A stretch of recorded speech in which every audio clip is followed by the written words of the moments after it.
ಹರಿ ಓಂ ಶ್ರೀ ಗುರುಭ್ಯೋ ನಮಃ. ಶ್ರೀ ಗಣೇಶಾಯ ನಮಃ. ತ್ರೇತಾಯುಗದಲ್ಲಿ ನಡೆದಂತಹ ಕಥೆಗಳನ್ನೆಲ್ಲ ನಾವು ಮೆಲುಕು ಹಾಕುವಾಗ ಮೊದಲು ಬರುವಂತಹ ನಮ್ಮ ಮನಸ್ಸಿಗೆ ಬರುವಂತಹ ಕಥೆ ಎಂದರೆ ರಾಮಾಯಣದ ಕಥೆ.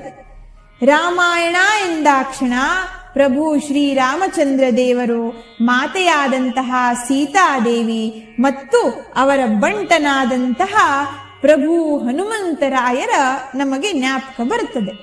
ಜೊತೆಗೆ ಒಬ್ಬನು ತೊಂದರೆಯನ್ನುಂಟು ಮಾಡಿದ್ದ ಆ ರಾಕ್ಷಸನ ಜ್ಞಾಪಕವೂ ನಮಗೆ ಬರುತ್ತದೆ. ಅದು ದಶಾನನ, ದಶಕಂಠ.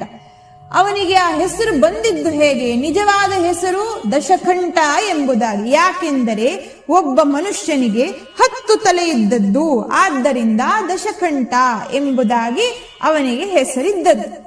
ಮುಂದೆ ಆ ರಾಮಾಯಣದ ಪೂರ್ತಿ ಸಮಯದಲ್ಲಿ ಅವನಿಗೆ ರಾವಣ ಎಂಬುದಾಗಿ ಕರೀತಾರೆ.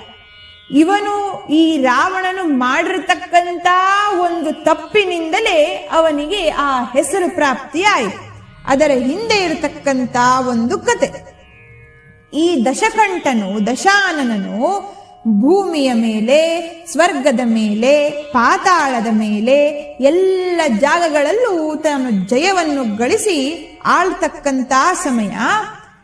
ಅವನು ಮತ್ತು ಅವನ ತಾಯಿ, ತಂದೆ ಎಲ್ಲರೂ ಶಂಕರನ, ಶಿವನ ದೊಡ್ಡ ಭಕ್ತರು. ಈ ರಾವಣನು ಒಮ್ಮೆ ತನ್ನ ತಾಯಿಯನ್ನು ನೋಡುತ್ತಾನೆ. ಆ ಕೈಕಸಾದೇವಿ ಆ ಶಂಕರನ ಲಿಂಗವನ್ನ ಮರಳಿನಿಂದ ಮಾಡಿ ಅದಕ್ಕೆ ಪೂಜೆಯನ್ನು ಮಾಡುತ್ತಿದ್ಲು.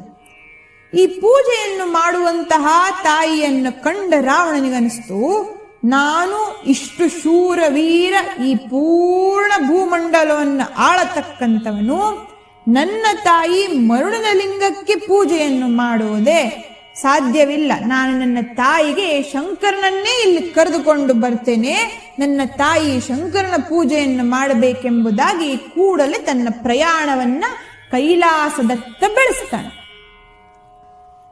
ಕೈಲಾಸಕ್ಕೆ ತಲುಪಿದ ಕ್ಷಣ ರಾವಣನು ತನ್ನ 10 ಕೈಗಳನ್ನು ಆ ಕೈಲಾಸದ ಪರ್ವತದ ಕೆಳಗೆ ಹಾಕಿ ಅದನ್ನು ಎತ್ತಲಿಕ್ಕೆ ಪ್ರಯತ್ನ ಪಡ್ತಾನೆ. ಎತ್ತಲು ಪ್ರಯತ್ನ ಪಡುವಾಗ ಶಂಕರನು ಧ್ಯಾನಸ್ಥನಾಗಿ, ಧ್ಯಾನ ಮಗ್ನನಾಗಿ ಕೂತಂತಹ ಸಮಯ ಈ ರಾವಣನ ಹಾವಳಿಯಿಂದ ಎಚ್ಚರವಾಯಿತು.